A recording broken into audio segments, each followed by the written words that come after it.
Friends, आज हम आपको एप्सन LX300+2 का पेपर फीडिंग प्रॉब्लम का रेक्टिफिकेशन बताने वाले हैं।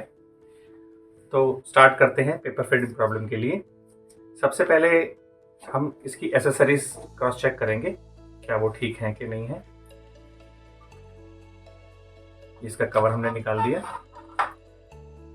फिर हम इसको टेंशन यूनिट बोलते हैं कि निकालेंगे। इसका लॉक यहाँ से प्रेस करके निकालेंगे और चेक करेंगे कि इसके लॉक्स ठीक हैं कि नहीं है। ये इसके लॉक्स हैं, ये इसके रोलर्स हैं, ये ठीक से मूव कर रहे हैं नहीं कर रहे।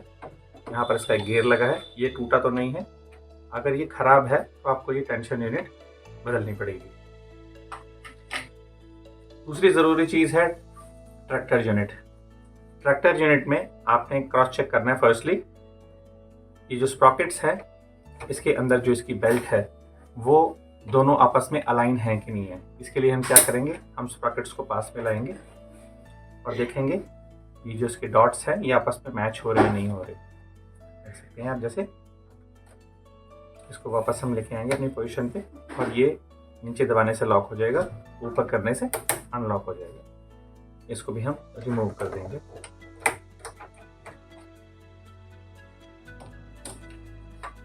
इससे पहले एक दो ज़रूरी चीज़ें और हैं जो मैं आपको बताने जा रहा हूँ।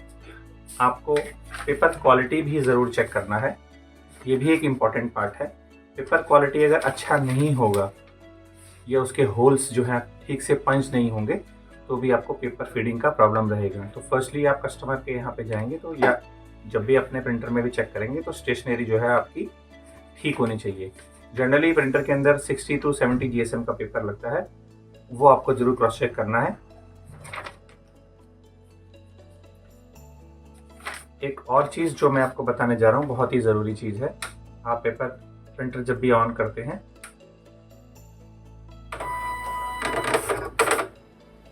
तो प्रिंटर में अगर आपको एरर शो होता है कोई पेपर से रिलेटेड तो उसके लिए आप सेंसर चेक करेंगे। तो प्रिंटर को आप एक बार ऑन करके देखेंगे,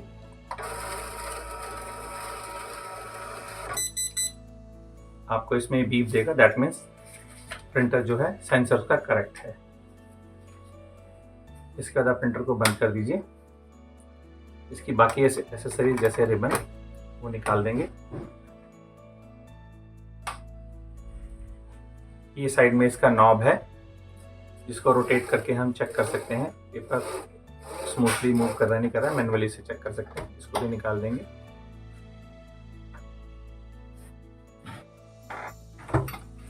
नेक्स्ट स्टेप है प्रिंटर को खोलना। मैं आपको दिखा देता हूँ। प्रिंटर के कवर को बाहर निकालने के लिए 4 स्क्रूज हैं, लेफ्ट राइट लेफ्ट राइट। इन चारों स्क्रूज को आप निकालेंगे।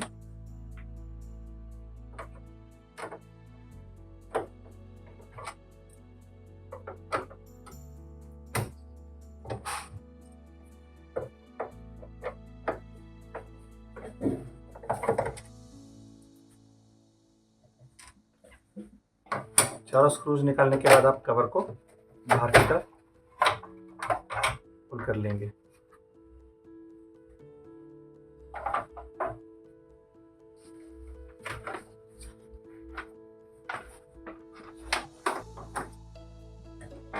यहाँ कवर निकालने के बाद आपको क्रॉस चेक करनी है कुछ चीज़ें जो कि मैं आपको बताने जा रहा हूँ।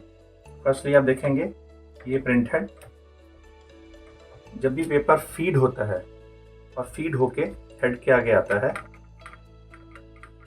तो वो सबसे पहले रिबन मास्क को छूता हुआ निकलता है। जैसे कि मैं हेड निकाल रहा हूं, आप इसकी केबल को इस तरह से डिसमेंटल कर दीजिए। आपको हेड का फेस चेक करना है, क्या फेस स्मूथ है, क्योंकि जब भी पेपर ऊपर की तरफ आएगा तो हेड को टच करता हुआ ही ऊपर जाएगा। अगर इसकी पिन्स बाहर आ रही हैं और आपके हाथ लगाने से वो आपके हाथ में चुभ रही हैं, उंगली में चुभ रही हैं, तो हेड इसका खराब हो सकता है। उसकी वजह से भी ये प्रॉब्लम दे सकता है। दूसरी चीज़ है रिबन मास्क। अगर इसका रिबन मास्क आप निकाल के चेक करेंगे, आप देख सकते हैं इसमें रोम्बस एक शेप बनी हुई है। अगर ये फट गया है, इसका शेप खराब हो गया है, एजेस शार्प हो गए हैं, तो जब भी पेपर निकलेगा ऊपर की तरफ आएगा तो इस शार्प एजेस से पेपर फटेगा और यहाँ पे फंसने के उसके पूरे चांसेस रहेंगे। तो पेपर फीडिंग की प्रॉब्लम हो सकती है। तो इसका भी आपने खास ध्यान रखना है। अब हम आपको बता रहे हैं इसके गेयर्स। आप देखेंगे इसके राइट हैंड साइड में कुछ गेयर्स लगे हुए हैं। फ्लैटन गियर है, पेपर फीड रिडक्शन गियर है, ट्रांसमिशन गियर है। ये सारे गियर्स जो हैं आपको चेक करने हैं क्या इनके सबके टीथ ठीक हैं कि नहीं हैं। तो इसको चेक करने के लिए आप इसको रोटेट करके नॉब लगा के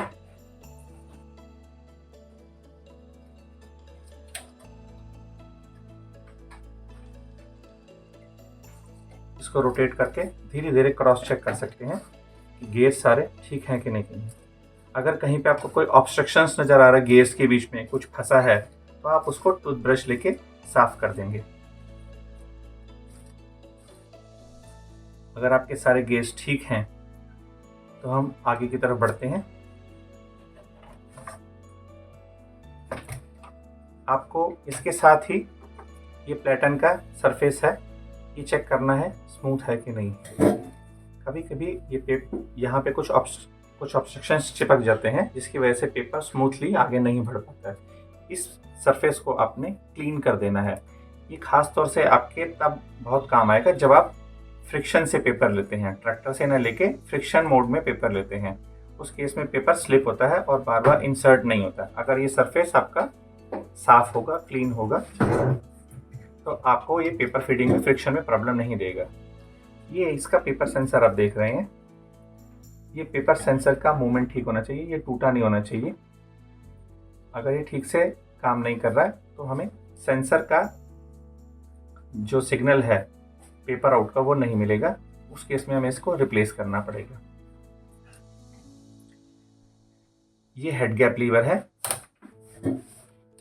आपको जब भी स्टेशनरी जो भी डालनी है, अगर आप सिंगल पार्ट यूज कर रहे हैं तो 1 नंबर पे चलेगा। यहाँ आप देखेंगे कि ये इसमें कुछ अलग अलग खांचे बने जिसके अंदर से ये चलता है, तो इसकी पोजीशन आप उसके हिसाब से रख देते हैं। जब कभी सिंगल पेपर है तो हम इसको एक पोजीशन पे रखते हैं। अगर 1+1 कार्बन स्टेशनरी है तो इसको गैप को हम आगे बढ़ा देंगे। अगर ये गैप आपका इम्प्रॉपर होगा और आपकी स्टेशनरी की थिकनेस ज़्यादा होगी तो उसको इंसर्ट होने में प्रॉब्लम होगा। होल्डर्स ये आप चेक कर सकते हैं। यहाँ पे 2 होल्डर्स हैं जो कि इस रोलर को होल्ड किए हुए हैं। इसको प्लेटन शाफ्ट होल्डर बोलते हैं। ये होल्डर्स अगर टूटे होंगे तो आपको ये होल्डर रिप्लेस करने पड़ेंगे। अगर ये लॉक नहीं होगा प्रॉपरली तो ये अपने पोजीशन से बाहर आ जाएगा और पेपर फीडिंग का आपको प्रॉब्लम देगा। जैसे कि आपको मैं बता रहा हूँ कि गियर्स इसके जो हैं वो हम क्रॉस चेक करेंगे। सबसे पहले हम ऊपर का गियर निकाल देंगे। इसका ये लॉक है, इसको प्रेस करके गियर बाहर आ जाएगा। गियर निकालने के बाद इसकी ये अर्थिंग है जो कि यहाँ लगी हुई है, आप देख सकते हैं। इसको आप निकाल देंगे। प्लेटन शाफ्ट होल्डर्स को आप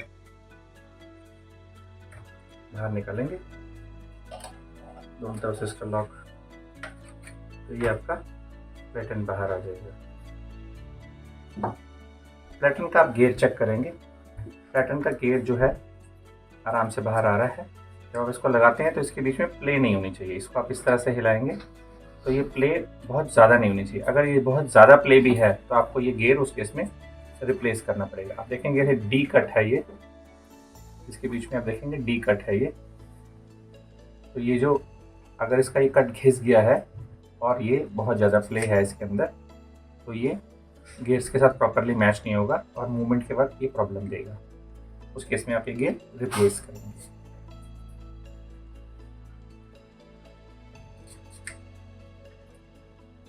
इसके बाद आप देखेंगे यहाँ नीचे एक पेपर फीड रिडक्शन गियर लगा हुआ है। इस गियर को पहचानने का सबसे आसान तरीका है, इस पे दोनों तरफ थ्रेड होते हैं। आप ये जो लाइंस देख रहे हैं ये यहाँ से भी गियर है और यहाँ से भी गियर है। इसके साथ ही दोनों गियर, पीछे के गियर और आगे के गियर अटैच्ड होते हैं। तो मैक्सिमम लोड जो है इसी गियर पे होता है। इसको पेपर फीड रिडक्शन गियर बोलते हैं। ये गियर जनरली खराब हो जाता है। ये गियर आपको रिप्लेस कर देना है अगर आपको ये खराब दिख रहा है तो।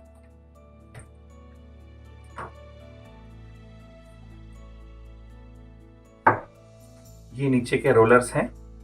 आप ये रोलर्स चेक करेंगे क्योंकि यही पेपर को सपोर्ट करते हैं इन होने के लिए। अगर ये खराब हैं, गंदे हैं, तो इनको क्लीन कर लीजिए। इसके साथ ही आप देखेंगे कि पेपर फीड मोटर का कनेक्टर जो कि बोर्ड पे लगा है, आप बोर्ड से वो भी चेक करेंगे कि वो कनेक्टर ठीक लगा है कि नहीं लगा है। इसके लिए हम ये 6 स्क्रू खोलेंगे।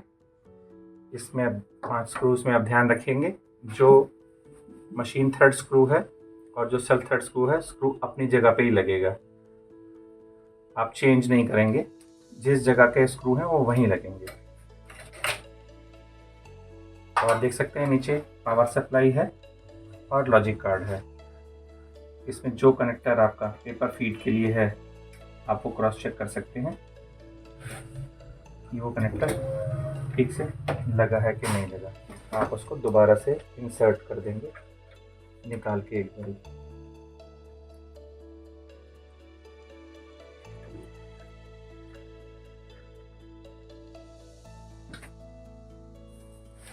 ये सब चीज़ें देखने के बाद अगर ये सब चीज़ें ठीक हैं और जो चीज़ें आपको इसमें ख़राब नज़र आई, suppose paper feed reduction gear आपको ख़राब नज़र आया, आपने वो रिप्लेस कर दिया। अगर आपको प्लेटन गियर ख़राब नज़र आया, आपने वो रिप्लेस कर दिया है। होल्डर्स मैंने आपको बता दिए हैं, अगर वो टूटे हैं तो आपको वो रिप्लेस करने हैं। क्लीनिंग के लिए मैंने आपको रोलर्स बता दिए, जनरली ख़राब नहीं होते हैं। रिबन मास्क मैंने आपको क्रॉस चेक कर दिया, रिबन मास्क भी ख़राब होगा तो भी। हेड गैप के लिए मैंने आपको बता दिया है कि अगर स्टेशनरी आपकी मल्टी पार्ट स्टेशनरी है तो आपको ये लीवर उसके हिसाब से रखना है, नहीं तो इंसर्शन में प्रॉब्लम आएगी। अब हम इसको वापस इसकी जगह पे इसके सारे पार्ट्स लगा देंगे। सबसे पहले प्लेटन लगाएंगे,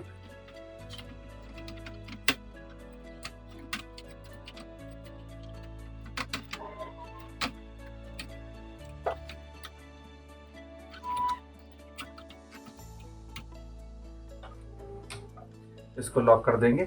जब भी आप लगाएं तो ध्यान रखें दोनों होल्डर लॉक होने चाहिए, लूज नहीं होने चाहिए, और अपनी पोजीशन पे स्मूथली मूव करना चाहिए। अर्थिंग इसकी वापस लगा देंगे एज इट इज।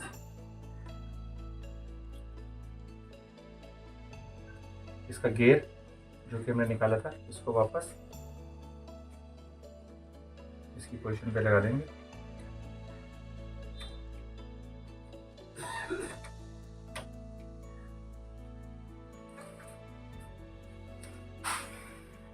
इसके बाद हम इसके कवर फिट कर देंगे। देखिए इसमें होल्स हैं तो ये नीचे पोजीशन पे जाएगा, मैच हो जाएगा। जो भी इसके स्क्रू जहां से निकाले थे वो एग्जैक्टली वहीं लगाने, दूसरी जगह पे नहीं लगाने। इनको थोड़ा सा भी लूज रखना है स्क्रूज को, ताकि बाकी स्क्रूज जो हैं वो अपनी ठीक जगह पे फिट हो जाए। एंड में आप सभी को टाइट कीजिएगा।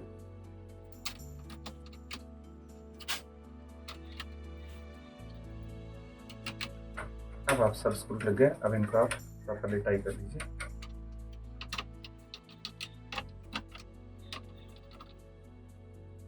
एक एक करके इनके सारे पार्ट्स वापस लगा देंगे। रिबन मास्क हम वापस लगा रहे हैं चेक करके। इसको इसके खांचे में डाल के प्रेस कर देना, नीचे ऑटोमेटिकली लॉक हो जाएगा। ये हेड हम वापस लगाएंगे सरफेस चेक करके। केबल इंसर्ट करेंगे हम, जिस डायरेक्शन में केबल था उसी डायरेक्शन में इसको लगाएंगे। लगाने के बाद आप देख रहे हैं केबल की जो रूटिंग है होल्डर के नीचे से उसी तरीके से रूट करना है ताकि केबल खराब ना हो। अपनी पोजीशन पे लगाने के बाद एक स्क्रू जो इसका इसी का स्क्रू ही यहाँ पर लगेगा, क्योंकि आप देखेंगे नॉर्मल सारे स्क्रू से इसकी लेंथ थोड़ी ज़्यादा है। आप देखेंगे ये सारे स्क्रूज छोटे हैं तो यही स्क्रू लगेगा, दूसरा नहीं लगेगा। अगर आप दूसरा मोटा या पतला लगाने की कोशिश करेंगे तो हेड लूज रह जाएगा, मोटा होगा तो ये कैरेज का बेस खराब कर देगा। उस केस में फिर आपको कैरेज यूनिट रिप्लेस करनी पड़ेगी, तो ये खास ध्यान रखना है।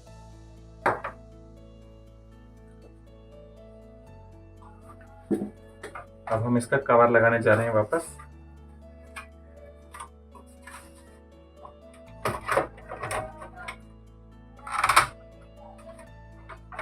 लीवर को आगे करेंगे तो कवर आसानी से लग जाएगा।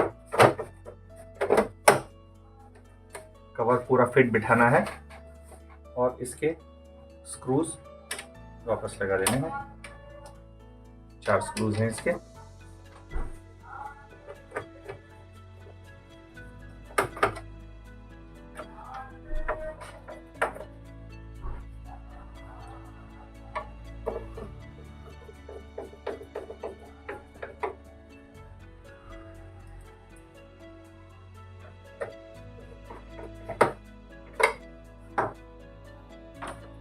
नॉब लगा देंगे हम वापस।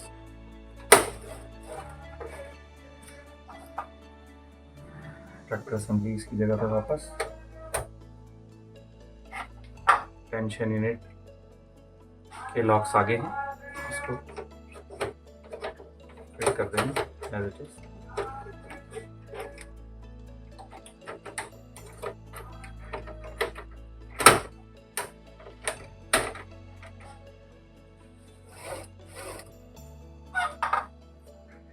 रिगन आप ऐसे लगा देंगे जिस तरह से लगा था।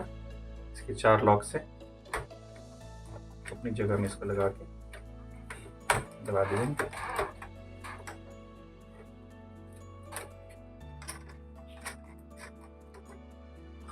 और इसका कवर लगा के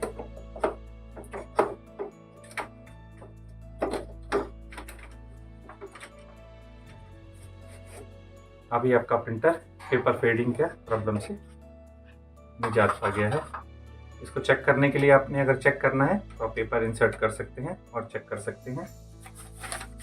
इसके लिए हम पावर कॉर्ड लगाएंगे।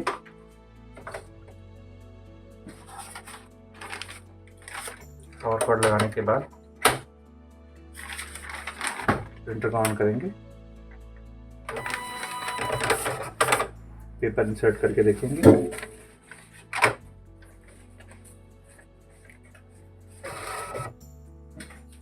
लाइन फीड बटन प्रेस करके आप इसको स्टेप बाय स्टेप चेक कर सकते हैं। आप देख रहे हैं टेंशन यूनिट के रोलर्स भी घूम रहे हैं और आप इसको होल्ड रखेंगे तो ये पेपर पूरा आगे निकाल देगा।